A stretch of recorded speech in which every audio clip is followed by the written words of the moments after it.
Yeah. Okay.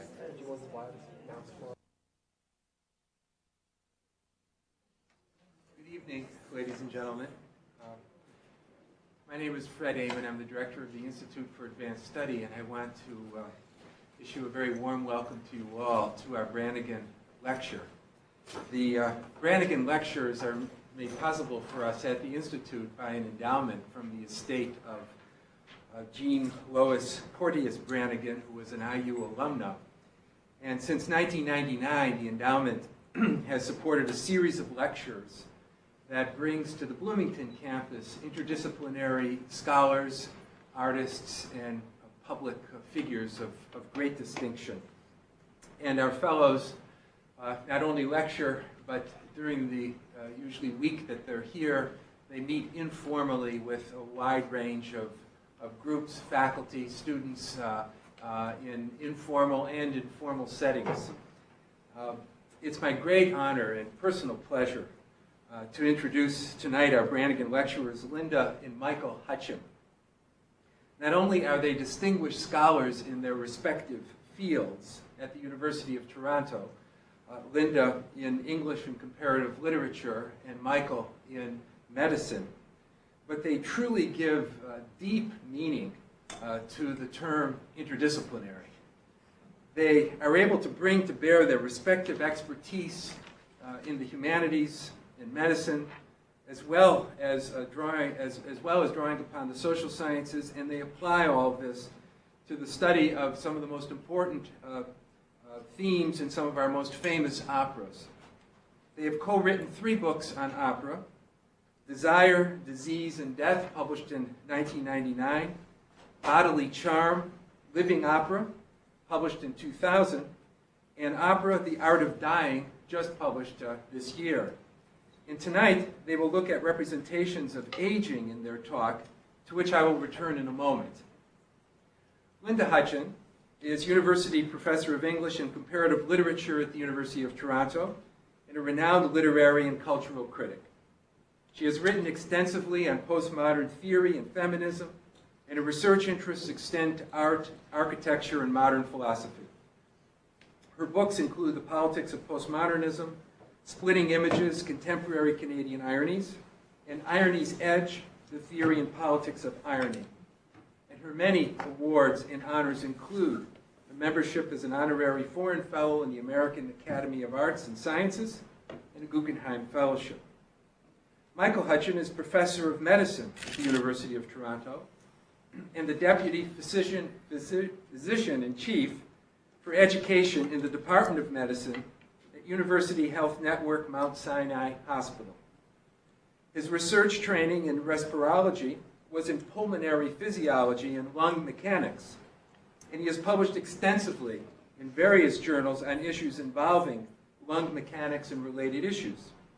He has won many research awards, including multiple awards from the Canadian Cystic Fibrosis Foundation, supporting his work on lung transplantation, as well as awards from the Social Sciences and Humanitarian Research Council of Canada for his work with Linda on opera.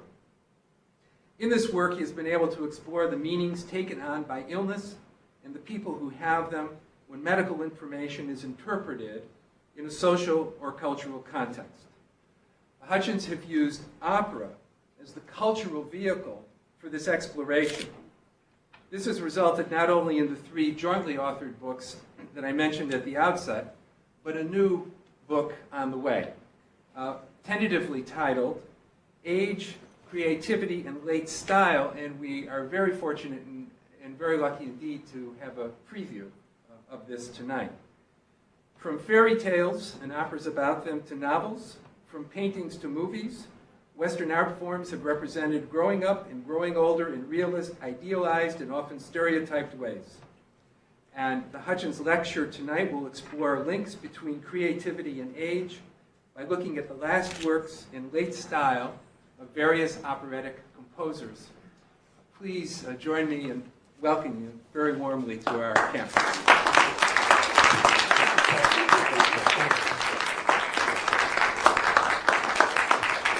Thank you so much. I'm going to take a minute and get wired. I think you'll hear me better. Is that okay? Right.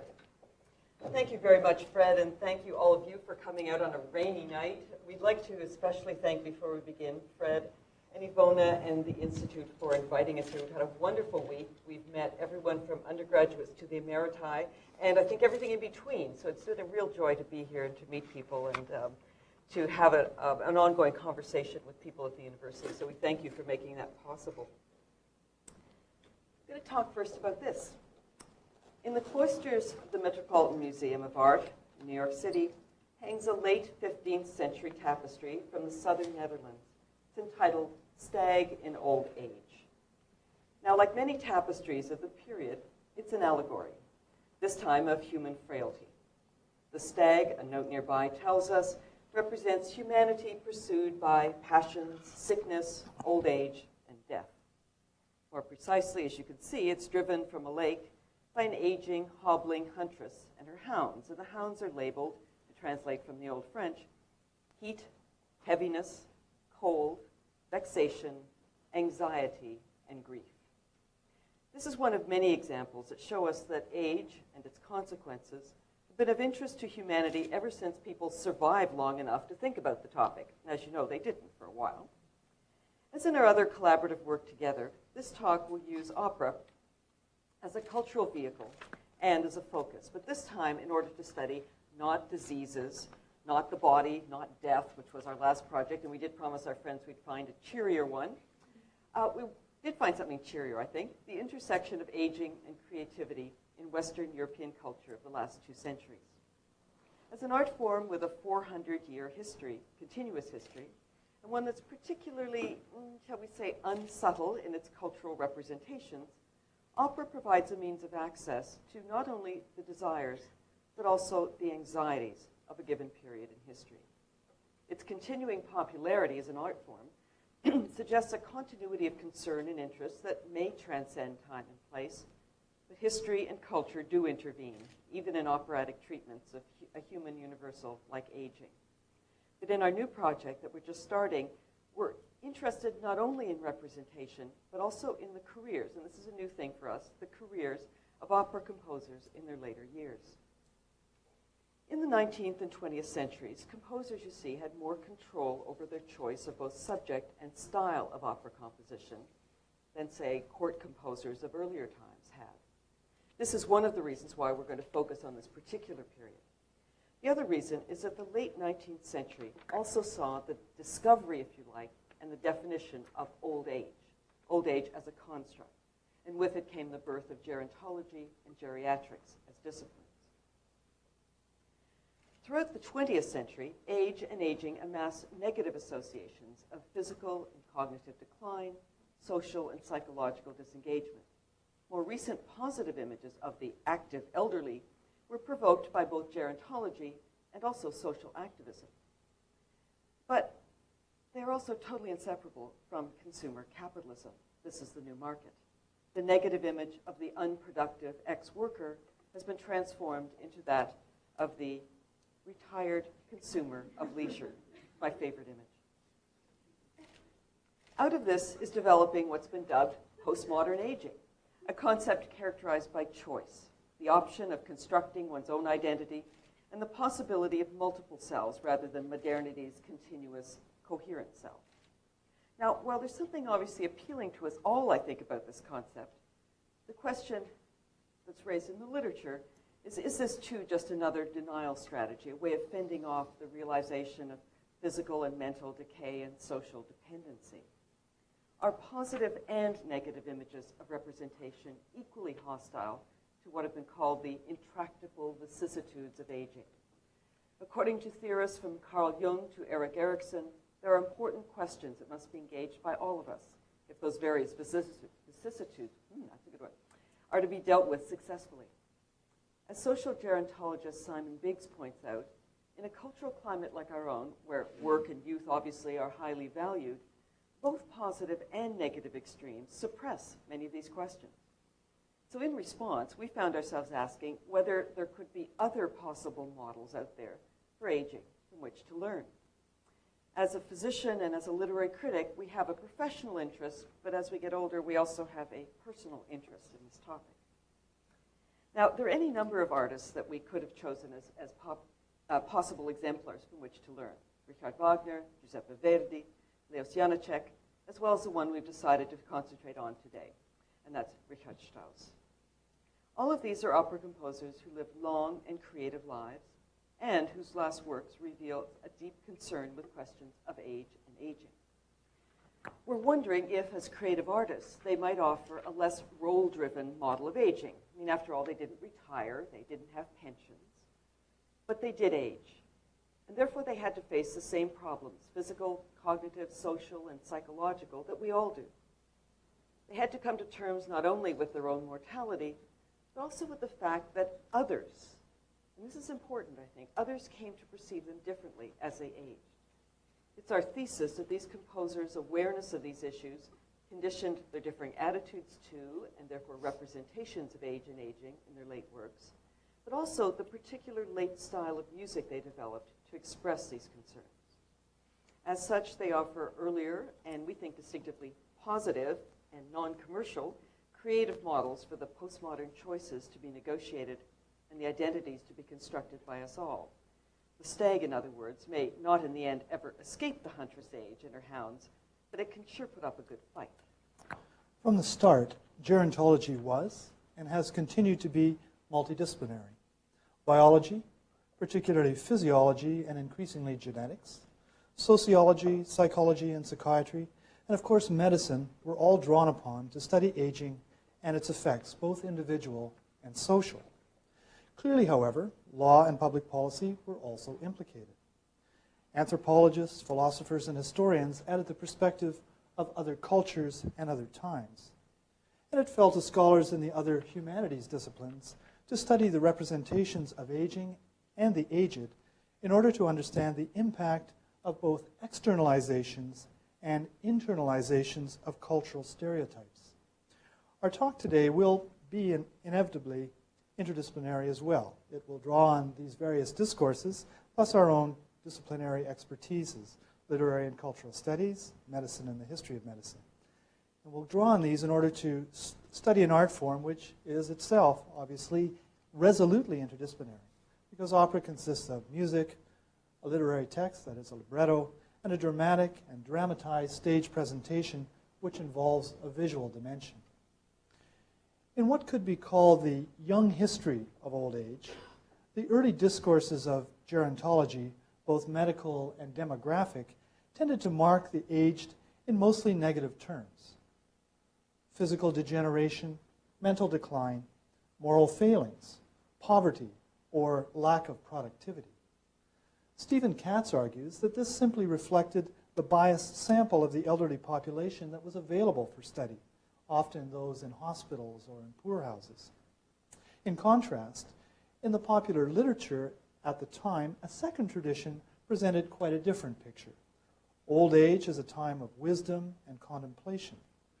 Or it also offered all kinds of lifestyle suggestions to prolong vitality into old age.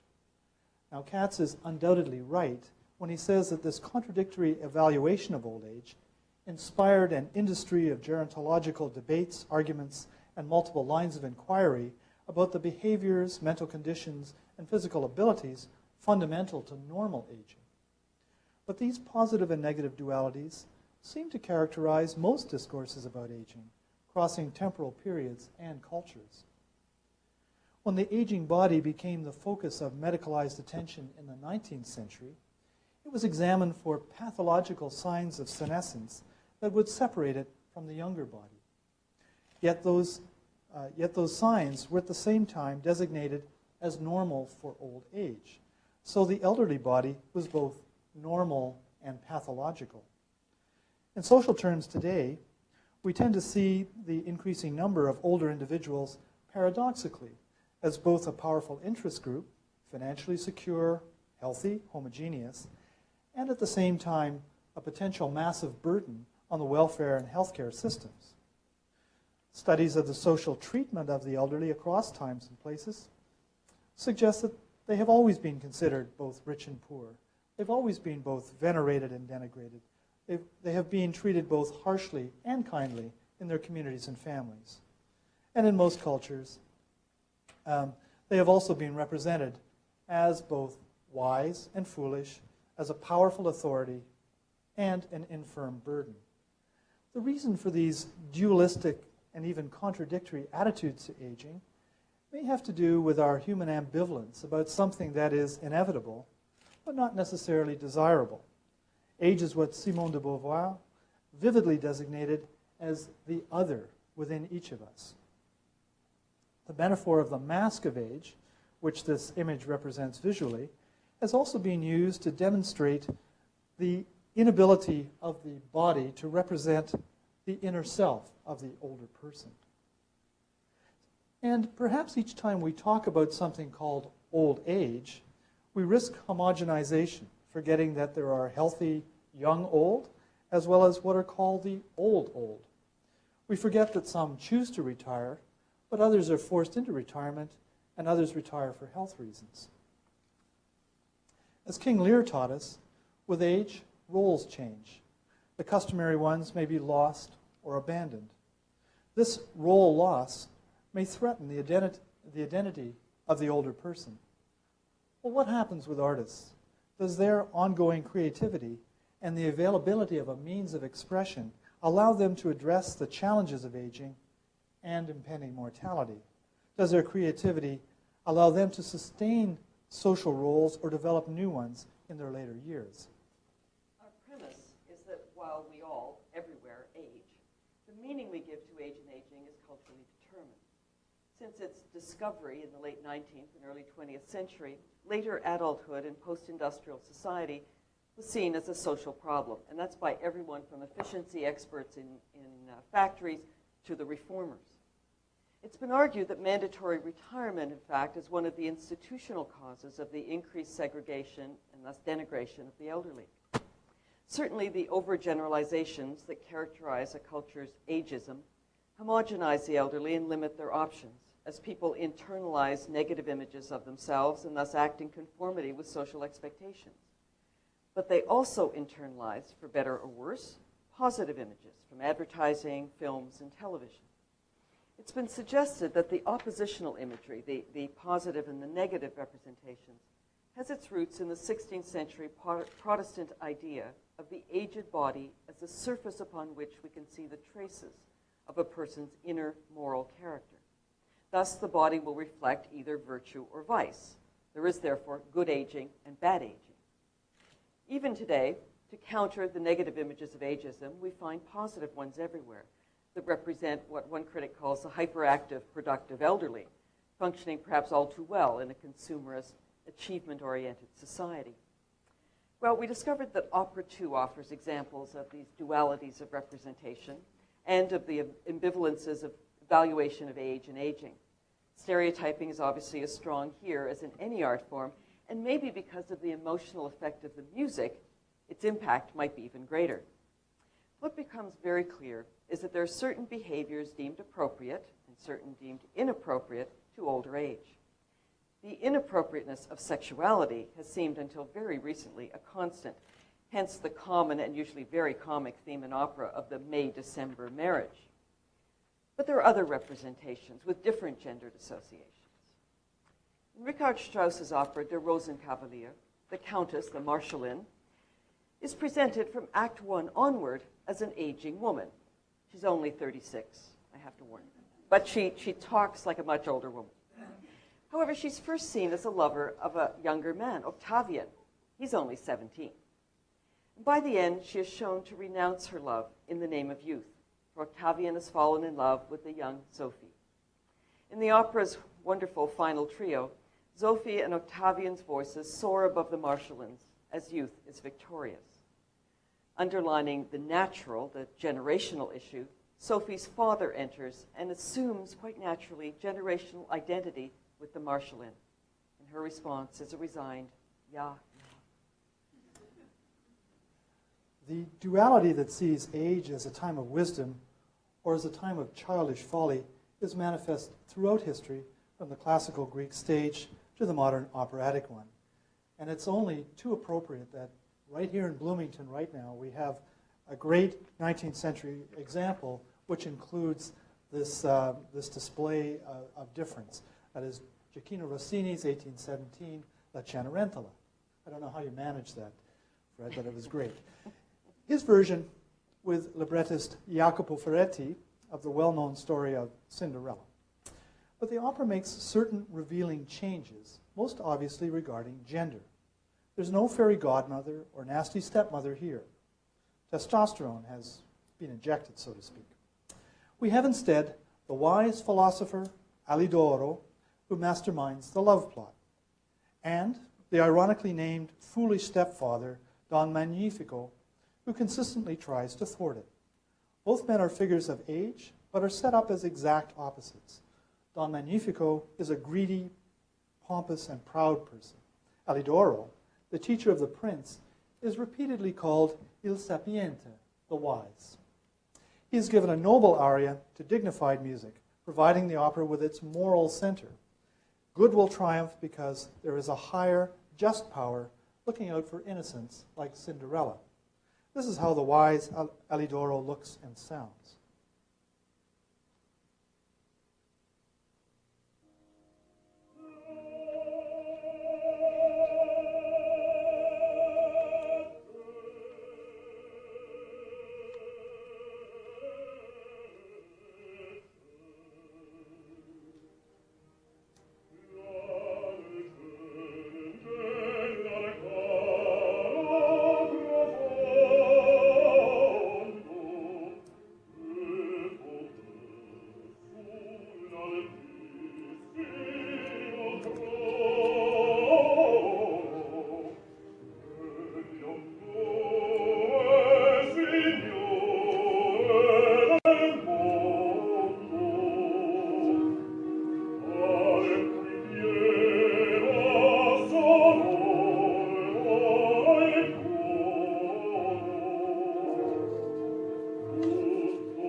Don Magnifico's parallel aria is one of pride, power, and greed, as he imagines his social rise after one of his daughters marries the prince.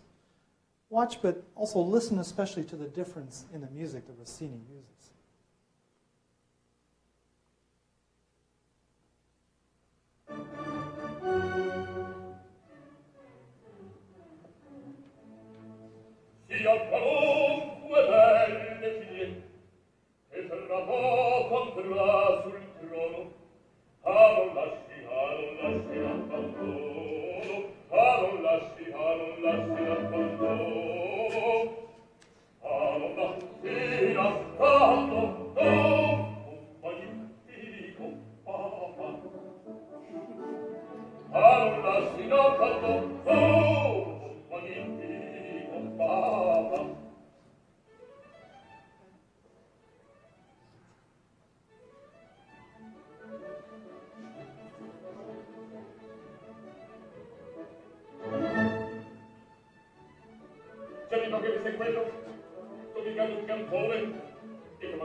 So we find out that this silly man is as cruel to his stepdaughter, Cinderella, whose dowry he has wasted on his own materialistic offspring, as Alidoro is kind. For it is the latter who sets this Cinderella up to be rewarded for her innocence.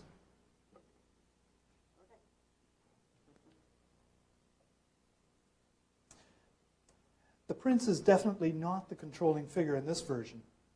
A children's story of young love has been subtly altered with a superimposition of an allegory of the dualities of aging. The other major association we found, besides this dichotomy between folly and vanity on the one hand and wisdom on the other, involves age and power. For power obviously accrues to age, patriarchal, paternal power, and power may also be abused, repressively holding back the young. In the historical opera L'Africaine by Giacomo Meyerbeer, the libretto is by Eugène Scribe, this is an overt theme. The young explorer Vasco da Gama, told you it was historical, wants to be given a ship to go to explore or conquer new lands for Portugal. The Grand Inquisitor and the senior counselors of the king refuse, telling him that he should have deference to their experience. With age, they say, comes wisdom, avec l'âge et le savoir. The younger counselors and Don Alvaro want to help Vasco, and they reply in these perfectly parallel lines that experience has no right to impose silence. With age does not come wisdom. L'âge n'est pas le savoir. But we also found that the elderly are portrayed in opera, as they are elsewhere in culture, as foolish, as powerless, and sometimes totally unable to fulfill their social and familial roles. As Michael Philibert reminds us, one cannot study aging independently of the images, naive or sophisticated, in which it is expressed and constituted. From Seneca's De Brevitate Vitae, on the brevity of life, and Aristotle's Rhetoric onward, through the theorizing of the iconic late career of the German writer Goethe, and from there into the 21st century, we find yet another set of dualities surrounding creativity and aging. Late style as either apotheosis or decline, either as a summation of a career or as degeneration. The critical discourse about what was called Alterstil is largely a Germanic and idealist one, with roots in classical antiquity in Cicero and Plato, but flourishing from the 18th century European neoclassical revival onward. Supporting the romantic idealizations of the energy of youth were Darwinian biological models ending in age and decline. However, set against this notion of lateness as exhaustion and obsolescence was a psychological and metaphysical dimension influentially articulated by Goethe that offered a positive view of the creativity of old age. With age come contemplation, greater life experience, more spiritual insight, enhanced powers of understanding, all leading not only to technical advancement, but, implied Goethe, to epiphany, transcendence, a withdrawal from outer appearances, and an emphasis on essentials. As a result, by the end of the 19th century, an aesthetic and spiritual redemptivist discourse of late style vied with that of biological and creative degeneration. Now, since after the death of an artist, we obviously always know which are their last and late works, lateness is a notion that is inevitably invested in these works as part of their reception, and thus it becomes part of their historical baggage. And when an artist changes style or form radically in his or her last years, this can be read as either a positive or a negative, as we'll see. The reception and retrospective evaluation of a composer's entire career are at issue here. The last works of any artist take on a different meaning in the minds of audiences and critics, for they are inevitably read as the definitive final statement, the finale of a career, the opera ultima, to use Albert Einstein's terms. It is therefore impossible to look at the last examples of a style divorced from personal human dimensions, and Richard Strauss is no exception. Strauss had confessed at the age of 70 that he feared his musical inspiration was no longer sufficient to allow him to compose purely symphonic works, but that the word could still inspire him. So when confronted with a story that appealed to him for full dramatic realization, he found that the music just poured out of him spontaneously.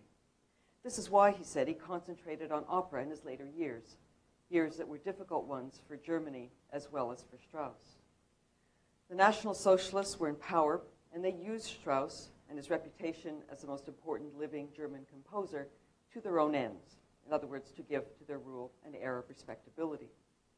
They made him president of the Reichsmusic Chamber for a brief time in 1933 and pressured him to conduct its symbolically loaded concerts. Strauss was never a member of the Nazi Party, but nonetheless, there is considerable debate about why he allowed himself to be used in this way. For some, he was simply naive. For others, he was apolitical at a time when it was dangerous to be so. For still others, he was simply canny, or maybe selfish, willing to compromise himself for gain. He himself certainly never understood the fuss over his involvement with the National Socialist government, feeling, in one of his biographer's words, that it had always been necessary to pay at least a token lip service to the controlling regime of the time, whether some archduke, the Kaiser, Hitler, or whoever, and none of them ever lasted very long, he felt, if one wanted to be left in peace. And Strauss did want to be left in peace to compose music. He was, of course, above all, a German nationalist in aesthetic terms. And in fact, he agreed with the Nazi denigration of atonal music, though on aesthetic and not political and racial grounds. We don't really want to excuse or vilify Strauss here. We simply want to try to understand his motivation at this point in his life. You see, Strauss did have other, more personal reasons for being cooperative with the Nazis, even perhaps for wanting to ingratiate himself with them. His daughter-in-law, Alice, was Jewish. In fact, her mother would die in the camp of Theresienstadt, despite Strauss's efforts to intervene. He was more successful at freeing Alice and his son Franz when they were arrested by the Gestapo in Vienna in 1942. But Alice's religion also meant that Strauss's beloved grandsons were Jewish, and therefore open to persecution and deportation in Nazi Germany. In addition, Strauss's librettists, his first Hugo von Hofmannsthal and the more recent one, Stefan Zweig, were Jewish. It was a composer's refusal to sack the non-Aryan Zweig that would lead to Strauss's being placed under Nazi surveillance and finally removed from the presidency of the Reichsmusic Chamber. Nevertheless, the Nazi taint remained. To our knowledge, Strauss's music is still banned in Israel. Critics and biographers claim that the elderly Strauss's reaction to this time was to retreat into art, especially art that could provide escapist themes, like Daphne being turned into a tree. There is no doubt that he turned inward, but he did so in ways that resemble those chosen by many other composers who lived long creative lives, such as Hans Werner Henze and Giuseppe Verdi. In his late 70s, Strauss chose to look self-reflexively at the art form to which he had devoted his mature and later years. His final opera, Capriccio, which premiered in 1942, revisits the eternal operatic debate about which is more important, the words or the music. It does so by enacting the rivalry of a composer and a librettist for the love of a beautiful woman. And perhaps he was allegorically responding to the critical discussions about the quality of the match between himself and his various librettists. Maybe, however, he wanted in his last years to address opera's aesthetic essence. Whatever his motivation, Strauss was psychologically rejuvenated by working on Capriccio, and with it began what is always called his Indian summer. Critics talk about the freshness of the music and the revivification of his inspiration. In this work, Strauss clearly found a way to address personal issues of age and art through a kind of operatic life review, to use Robert Butler's term. But he did so during a world war at a time when he was in disgrace and harassed by the Nazis, who pointedly left him out of their official 1938 book called Men of Germany. We'd argue that this last opera constitutes an aesthetic form of the life review because it constantly echoes not only the history of opera, but the composer's own earlier works, and does so less with irony than with a kind of poignant nostalgia. One of his next non-operatic works, entitled Metamorphosen, would exploit this nostalgia elegiacally in order to mourn what the composer saw as the end of a period of German culture. Capriccio may have been his operatic farewell, but this was not the end of his career. In 1948, at the age of 84, Strauss composed what are now called the Four Last Songs. He never heard these performed in public, as that did not occur until 1950, the year after that he had died. The post-war years were exceedingly difficult ones for Strauss. His health declined. He was often depressed. He was ruined financially since the Allies appropriated his royalties. He was still, however, proud. When American soldiers arrived at his home in Garmisch, they were met with what his biographer calls an irascible old man who curtly said, "I am the composer of Rosenkavalier, leave me alone." However, he was not left alone. Strauss now had to endure the denazification process because of his short term as president of the Reich's Music Chamber, and he was finally cleared in June 1948. In short, over a decade, he lost many of the roles that he had ever had in his life. When he was asked by a reporter in London in 1947 what his future plans might be, he is reputed to have said, "Well, to die." But then he produced those Four Last Songs. Two of the songs use the allegory of the seasons to talk about age. The very autumnal-sounding one, ironically called Spring, and the one more obviously named September. The other two use the theme of the day, obviously, in the same allegorical way. The last of these is about an elderly couple, tired from walking, watching the sunset in a mountain valley. Its postlude, with its glowing orchestration, suggests peace through death and nature. In short, both subject and music bespeak the concerns of late style. Now, the critical discourse about these songs varies, of course, but for everyone, these are the final test. On the one hand, there's condemnation. The condemnation, for example, of the modernist advocate Theodor Adorno. For him, Strauss is a regressive force, and his career offers a narrative of decline after his early radical 1909 opera Elektra. On the other hand, there's admiration. The admiration that sees his late style as indeed autumnal, but in terms of transcendence and apotheosis. Strauss is said to be at the height of his powers, imagination unimpaired, technique assured. Here is what his biographer, Michael Kennedy, had to say about the songs. They are the music of old age and wisdom and serenity, of death and transfiguration. Like all the late works especially, they're a reaffirmation of the glories of tonality, a demonstration of how much new music could still be found in the traditional diatonic and chromatic styles. Now, Kennedy felt the need to make this last musical point because while Strauss has always found favor with audiences I don't think ever abandoned tonality, he fell out of style with critics and music historians who felt Strauss had outlived his own time.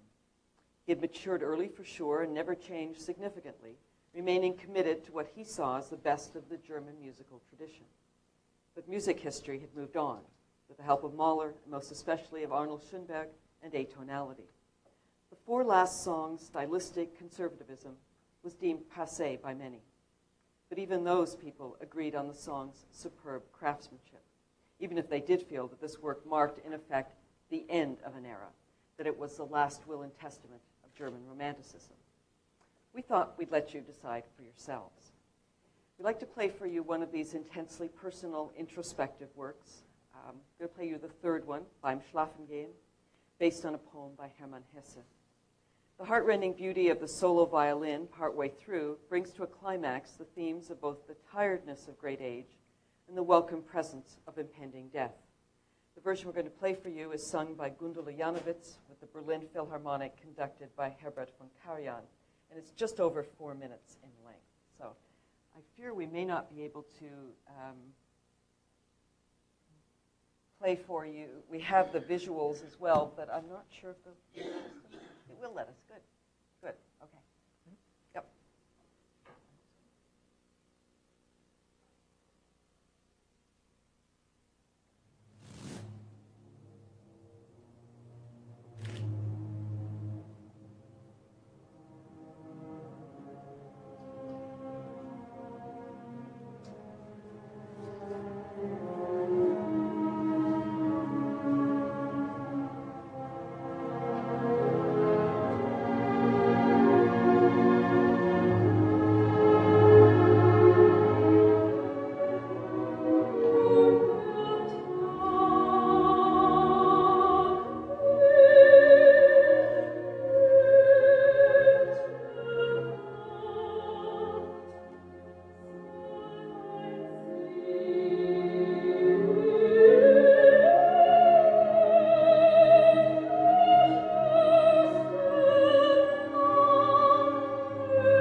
this song and the others teaches is that Strauss could certainly try to reaffirm his life as a composer of German music, of a tradition of German music, and thus reassert his role in what he felt was his national culture still.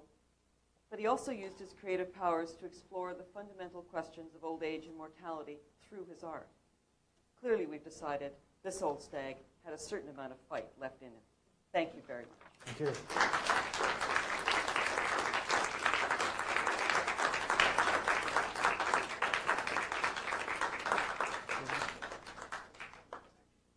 We would be delighted to have comments. We're right at the beginning of the research project, so comments, questions, anything is welcome. Susan. Just to go back to Adorno's criticism of Strauss and Roland Strauss in particular, certainly the song is about aging, but the voice is so youthful and powerful and capable of breath control. And maybe Adorno was understanding something about that contradiction between the vibrancy and youthfulness of the voice and the theme, and a sense of the lie at the heart of the kind of romanticism that he saw in German culture. Yes. Yeah, I think that's very interesting because the voice is so obviously just transcendent kind of voice. It just I know. takes you out. Your hair stands up on end. That's why we had to play it for you. You always really have to hear this. Beautiful. You're absolutely right. But not old. No. And not gasping for breath. No. Not asthmatic. No. Not anxious. Right? I mean, sawing and vibrant. And I mean, I just felt that Adorno was saying something that spoke to that contradiction between Totally. a kind of lie at the heart of that romantic question. Yeah, and a lie, but also something that had gone by. It was over. And Strauss would not face the fact that it was over. And for Adorno, the Nazis were proof that it was over. Exactly. And Strauss had never faced that. And I think that's very true biographically. He wanted to be left alone. And he wasn't allowed to be, but he really never came to terms. It's absolutely right. And I think that death of an era that I think those songs symbolize, they really are the last will and testament of German romanticism. And I think you're right, that's what Adorno just couldn't accept, understandably. Other comments? Yes. I was wondering, you said at the outset, you call opera not particularly subtle art. And I wonder if you are, I mean, this is because what you just played, because it's not opera, but still, it is music and word. I wonder if that doesn't really belie that I know what you mean. You the libretto by itself or a plot by itself and compared with a poem or a novel or whatever. But I mean, music, after all, adds a subtlety that is, I think, far beyond the word. Sure, I think we were thinking more of the fact that when composers choose subjects for operas, they choose subjects that, with themes that really will appeal to audiences in some ways. Operas are too complicated, they're too expensive to put on stage without those kinds of considerations. And because it just takes longer to sing than to speak lines, the stories tend to be compressed and they tend to be very, very clear in the themes that they put on stage. But that's not to say that either the libretto, which can be very subtle, and there are many librettos that contain a lot more than when you read them than you really get when you first see them on stage. Yes, exactly, and the music, as you said, brings out a different kind of subtlety, and music, depending on the composer and how he or she wishes to use it, can support the storyline or support the words that a character is singing, or contradict them. You can get all of that going on. So it can be a very complex form that can be quite subtle. Because most operas really are adaptations of other works, they're either plays or novels usually, the argument always is that the music provides the sort of interior life of the characters that is lost, and the subtlety, psychological subtlety that gets lost when you do that plot compression. And I think that's true, but we have to remember, and it's one of those wonderful conventions of opera that I remember hit me over the head one day when I realized it, and that is that the music that we hear in the audience is not being heard, so to speak, by the people on stage. The convention is that the characters in this work are not hearing the music-drenched world that they live in. The music speaks, the orchestra speaks to the audience. And that's why, and this is how it hit me, I remember, you get all those phenomenal songs in opera, where somebody will sing us a song. You think, wait a minute, what do you think you're doing? You know, sing a song, and you get all those ballads, those lullabies, those toasts that are self-consciously sung songs. So the music really does, it's an encoded level of meaning for the audience that I think is very important, that makes things much more subtle. But a very different kind of subtlety than you get from novelistic analysis and description. It's just, I'm a literary person, so I tend to always come at it from that side. A limitation, I agree. Well, you mentioned Rosa Cavalier, but you both mentioned that she's in her 30s.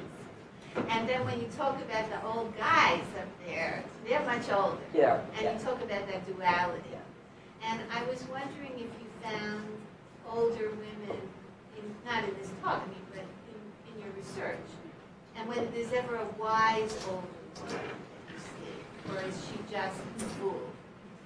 The women who are seen as being older and having insight are often the eccentric, marginalized, the gypsies, the Alzucena in Trovatore, the gypsy woman who can see the future, who has that kind of vision. It's interesting, most of the women are comic characters, as are most of the older men, except the wise men. And they're usually basses. If they're wise, they're basses, because a deep voice is obviously wise. It's interesting. They're mostly comic or mother figures who don't have much role at all, frankly, in some of these operas. Sometimes they do, but it's not as much.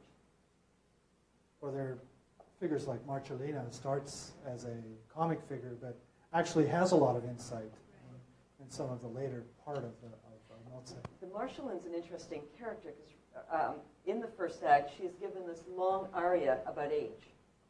And her young lover has just left her, and she has this insight that she says, where did the years go? It seems to me I just left the convent. And I married this older man, and I'm now an old woman. And I can imagine they're going to say to me, oh, there goes the old Marschallin. Oh, hello. You know, and she imagines them bowing to her as the old Marschallin. She's only 36, but to be 36 in that particular culture was perhaps to be older than we think of 36 today, for one thing. But she also just sees the future. And as a woman, doesn't see a happy future. I was interested in your statement about the tonality and, of course, the beauty of these last songs. In your research, have you found, I'm wondering if some of the composers who are composing in a less tonal idiom, do they come back to tonality at the end? Is there that kind of vision? It's interesting, most of the women are comic characters, as are most of the older men, except the wise men. And they're usually basses. If they're wise, they're basses, because a deep voice is obviously wise. It's interesting, they're mostly comic or mother figures who don't have much role at all, frankly, in some of these operas. Sometimes they do, but it's not as much. Or they're figures like Marcellina starts as a comic figure, but actually has a lot of insight in some of the later part of Mozart. The Marschallin's an interesting character because in the first act, she is given this long aria about age. And her young lover has just left her, and she has this insight that she says, where did the years go? It seems to me I just left the convent. And I married this older man, and I'm now an old woman. And I can imagine they're going to say to me, oh, there goes the old Marschallin. Oh, hello. You know, and she imagines them bowing to her as the old Marschallin. She's only 36, but to be 36 in that particular culture was perhaps to be older than we think of 36 today, for one thing. But she also just sees the future. And as a woman, doesn't see a happy future. was interested in your statement about the tonality and, of course, the beauty of his last songs. In your research, have you found? I'm wondering if some of the composers who are composing in a less tonal idiom, do they come back to tonality at the end? Is there that kind of pattern that emerges, or do they push it a little further in the direction that they were already heading? Interesting. Michael Tippett continued. I'm just saying the ones who wrote, sort of later.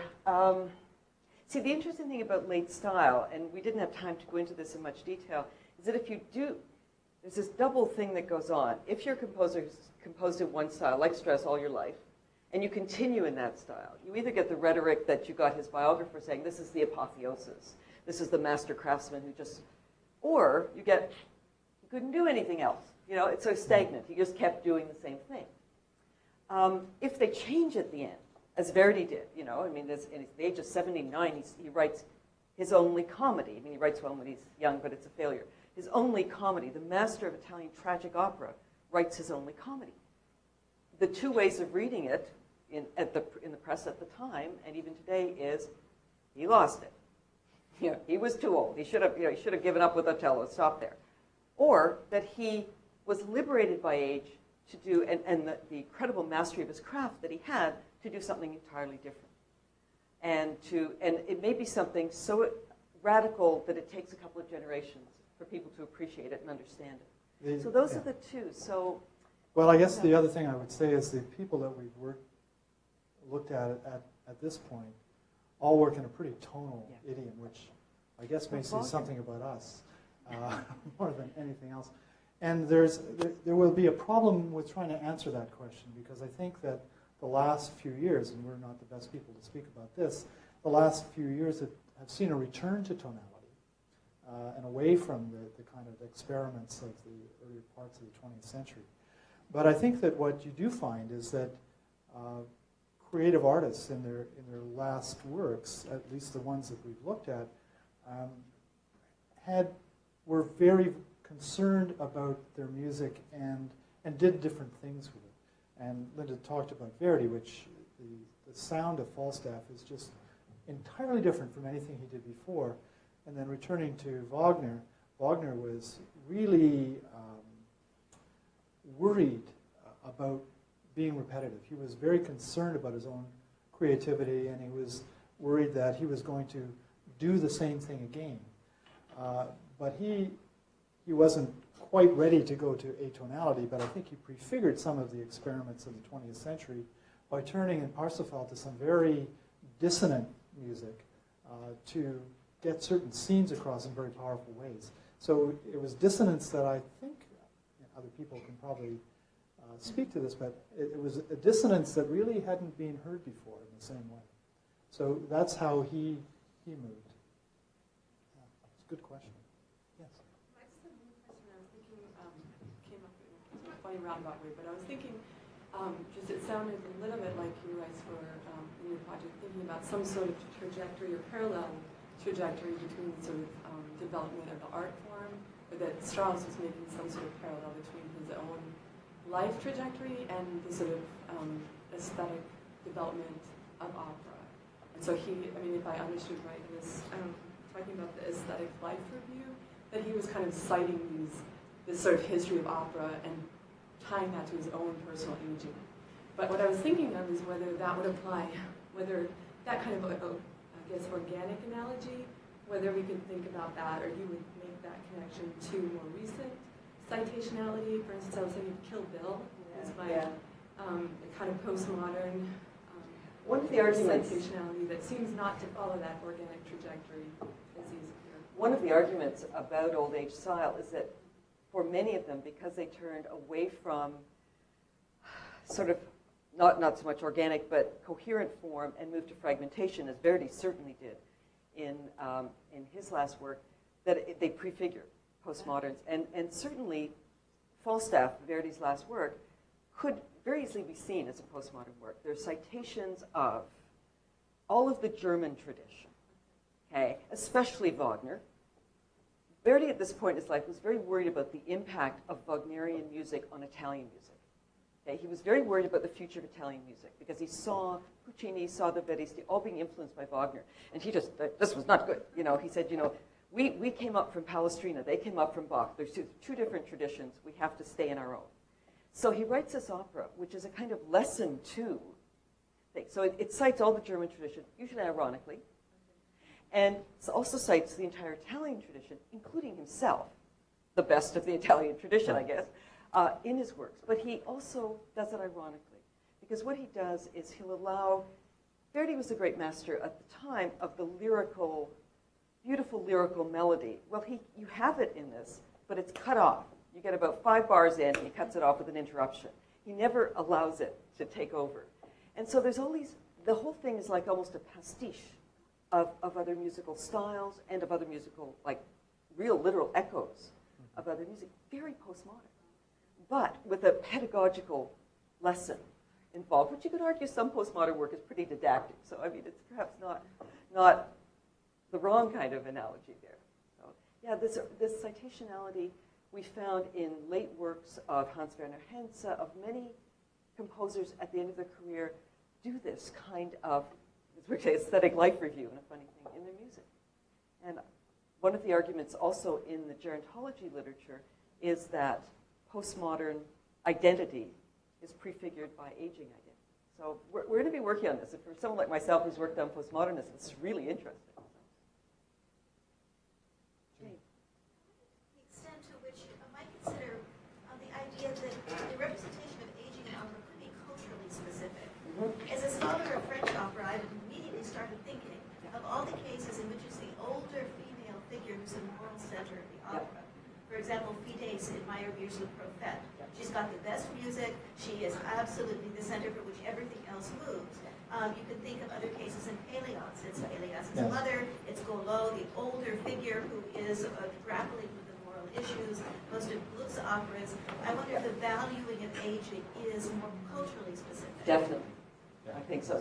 We're just at the beginning of this project, but we realize that that's definitely something we have to look at, which is one of the reasons why we've chosen, we haven't chosen a French, we probably should, French composer, but we have German, Czech, and Italian, and one of the things we want to look at, and certainly in the initial work we've done with Verdi and Wagner, these things are definitely culturally determined. But this is a very good point. We'll have the to French, spread out we'll a have little to bit think for the about the French, okay. Yes.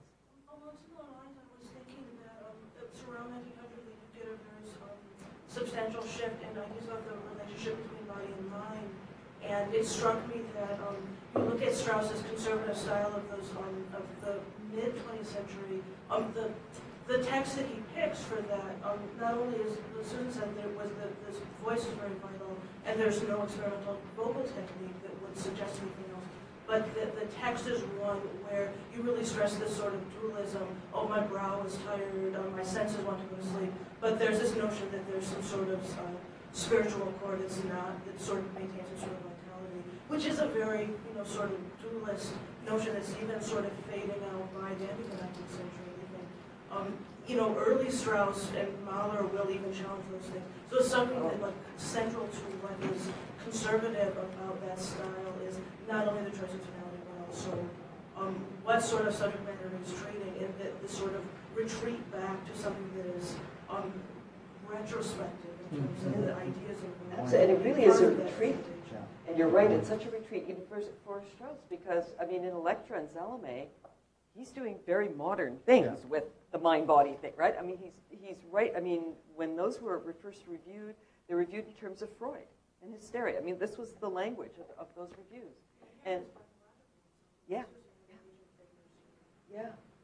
So it's an interesting thing to think about, the change when he moves to Rosenkavalier. In fact, it happens with the next opera. He's a strange, self-nostalgic figure. I don't quite know what to call him. And Hofmannsthal as well. And Hofmannsthal is as well, yeah. Because he makes that leap too. Yes. I wonder why we should be surprised at the diversity of responses to old age. And why do we need to find a late style? What does it say about us that we search for a late style? And says something perhaps about our own need to find some unity in the experience or something like that. And the other question I had about the Philibert quotation on the phenomenology of images of aging. Is there what would you say about the phenomenology of that last song? What to me, what it felt like was strength, really, and it suggests that, and I believe this sincerely about very frail people that I know, that old people, that they're among the strongest people that I know, and there's something about the release from the body that's evoked by that song, and strikes me very, very directly, I guess. Yeah. Do you want to address that? Well, I guess, you know, that the history of the 20th century in sort of gerontology and some of the aging literature is one in which the expected lifespan is increasing and increasing. And so mandatory retirement and pensions that support that begin in Germany in the 1880s. And I think in this country, Social Security starts in 1935. The average person who retires gets something like 8 Social Security checks beginning in 1935. And in the 1990s, it's something like 90. So we now have a new period of life which really wasn't present before. And it's probably a construction of the late 19th and early 20th centuries. And it's a period of time which, because we have put so much meaning and value on youth and work and this sort of thing, has been sort of left for a period of time, at least until recently, as without a lot of inherent meaning in itself. And people have been left to make their own meanings of that time. So I think one of the reasons that we're looking at that is to explore what creative artists have done and how they've thought about those times. I think, I'm not sure if this is really answering your question, but there is a new kind of period that is quite long for most adults, and one that hasn't been structured or given its own values and meanings, and people have been left to their own devices to find them. At one point, there was a feeling that, well, people when they retired should sort of disengage from a whole series of things and use their energies to prepare for other things. But then there came along this idea that, well, people should be very active, they should develop new roles, they should be involved in very many activities, and that got tied up with consumer capitalism, in which new roles were now sort of purchasable. So that's really where we're starting from. I think there really is a need to explore, at least for us, and maybe for others as well. I loved your point about late style, and what does it say about us that we want to look for this common thing. The discourse began with the visual arts, where I guess what was very visible was the fact that, you know, this final work by Titian, gee, it looked really different from anything before. And, you know, you heard the stories of how he was using his hand to put the paint on the canvas and this kind of thing. And people said, well, crazy, or did he lose all of his motor skills, or did he, you know, what would... So the curiosity's been there since, I mean, oh God, there are Renaissance treatises that talk about Michelangelo and Leonardo and their last work. So it's been an interest in visual art culture for a long time. And it's part of its prurient curiosity, I suspect. But with contemporary discourses about it, it's much more an interest, I think, of trying to understand, do we have to have a biological model of decline? Or can that Goethean model of transcendence somehow be brought into some relationship with that? We want to give meaning to age as we get older. As Michael said, more people are getting older and being older. I think we look to these manifestations, because these are externalizations, in some ways for some evidence.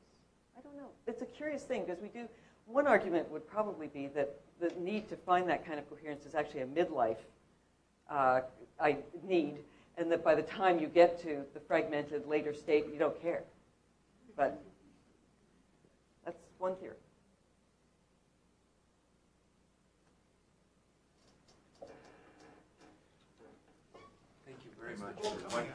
Oh, I'll be here. cheers. Thank you very much.